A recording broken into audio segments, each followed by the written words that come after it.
Kali ini akan banyak sekali orang dari kalangan habaib ya, terkhusus ya, yang dimana mereka ini yang paling banyak menceritakan khurafat oknum-oknumnya, bercerita kemana-mana bawa kiswah Nabi Muhammad SAW, lalu ada kresek merah untuk ngumpulin amplop dan lain sebagainya. Roti bekas digigitnya dilelang, laku keras teman-teman. Ini mudah berkah hidupnya, amin. Berapa? Julung.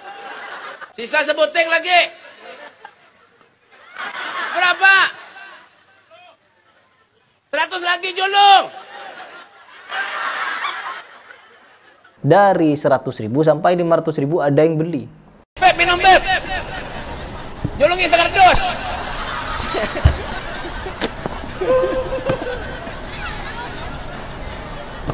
Kasihan Habib kampung parut minum seorangan. Air celupan, habis baca qomat kamit mulutnya ditiup, lalu nerima amplop. Ketika Anda akan bertemu Habib Bahar, siapkan 1 botol air mineral dan 1 amplop yang diisi sedikit uang. Dan jika Anda bertemu dengan Habib Bahar, mintalah ia meniup botol Anda itu. Tetapi jangan lupa mencium tangannya dan memberikan amplop untuk jasa tiupannya itu. Setelah cara itu berhasil, lakukan cara yang diajarkan Habib Bahar. Anda cukup melelang air mineral Anda ke tetangga dekat rumah Anda dengan harga 1 gelasnya 10 juta. Jika cara ini tak berhasil, lemparkan saja air mineral Anda ke muka Habib Bahar. Seolah-olah paling berkeramat itu mulut. Dan di sini juga teman-teman, orang yang paling berkeramat ini mengaku dirinya fasih berbahasa Arab, fasih bahasa Al-Quran, dan bacaan Al-Qurannya tembus kepada Nabi Muhammad Sallallahu Alaihi Wasallam. Bismillahirrahmanirrahim. Alhamdulillahi Rabbil Alamin. Ar-Rahmanir-Rahim. Maliki Yawmiddin. Iyyaka na'budu wa iyyaka nasta'in. Ihdinas siratal mustaqim. Siratal ladzina an'amta 'alaihim ghairil maghdubi 'alaihim waladdallin.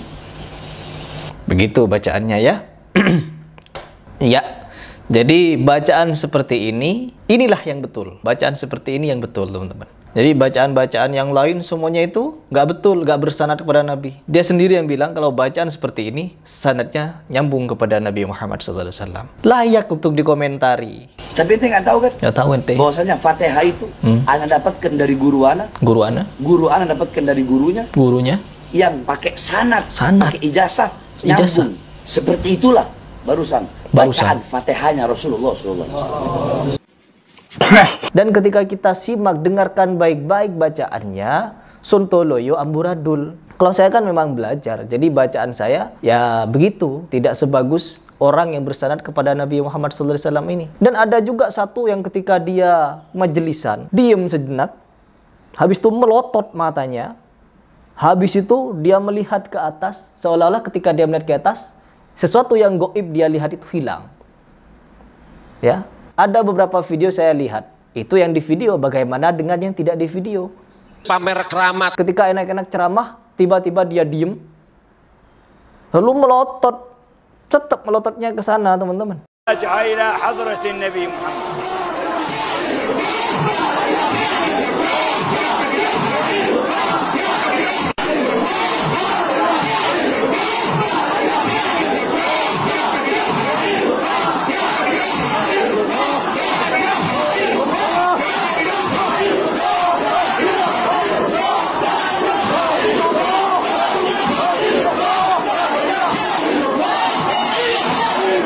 Pamer keramat. Assalamualaikum ayyuhan nabiy wa rahmatullahi wa barakatuh. Setelah beberapa saat dia bersolawat kepada Nabi, seolah-olah yang hadir itu Nabi. Memang dia tidak ngaku didatangi Nabi di majelisnya, tetapi dengan gerak-gerik seperti itu membuat umat yang sangat mudah untuk dibodoh-bodohi dengan khurafat, mereka akan percaya sekonyong-konyong itu.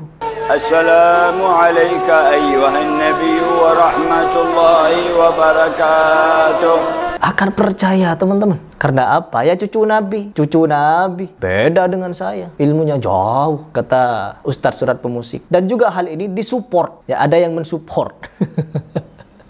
Siapakah yang mensupport itu? Ya mereka yang memuja-muja Ba'alawi seperti Ustadz Abdul Somad. Ya, pokoknya siapapun yang tidak percaya kepada habaib kalau mereka ini cucu Nabi, Yahudi, PKI, teman-teman. Ya, jauh ilmunya dari saya, kemana-mana. Ketika baca Al-Quran, si bibib-bibib melihat Nabi Yaqadhah itu ngedabrus.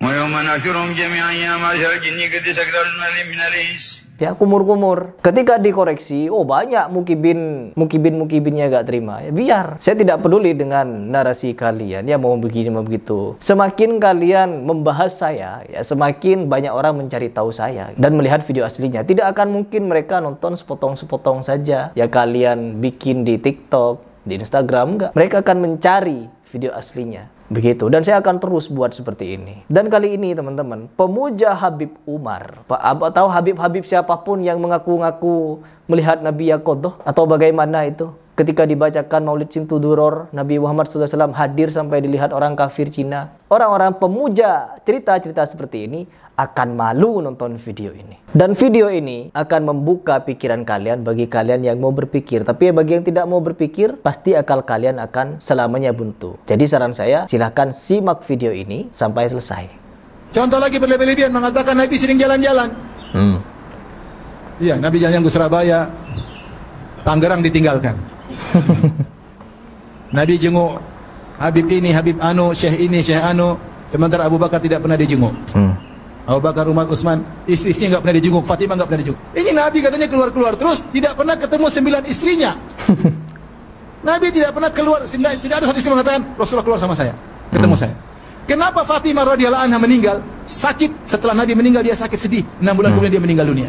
Seandainya Nabi tiap hari keluar, ngapain dia sakit? Ya nggak? Iya. Iya nggak? Iya, betul. Ya, Nabi keluar ketemu dia, ngobrol, gimana nak? Tapi karena sudah berpisah dari ayahnya, dia sedih, akhirnya dia meninggal 6 bulan Kemudian. Kalau Nabi bisa jalan-jalan, sudah bikin rapat terus sama sahabat, tidak ada masalah ribut. Iya. Ali, Muawiyah sini kumpul-kumpul. Nabi tidak pernah ketemu istrinya, tidak pernah ketemu para sahabatnya, tidak pernah ketemu mantunya, tidak pernah ketemu anaknya. Terus ketemu, kamu nih ngapain? Kenapa bisa? Tahun 2000-an muncul Nabi keluar dari kuburan ketemu kamu.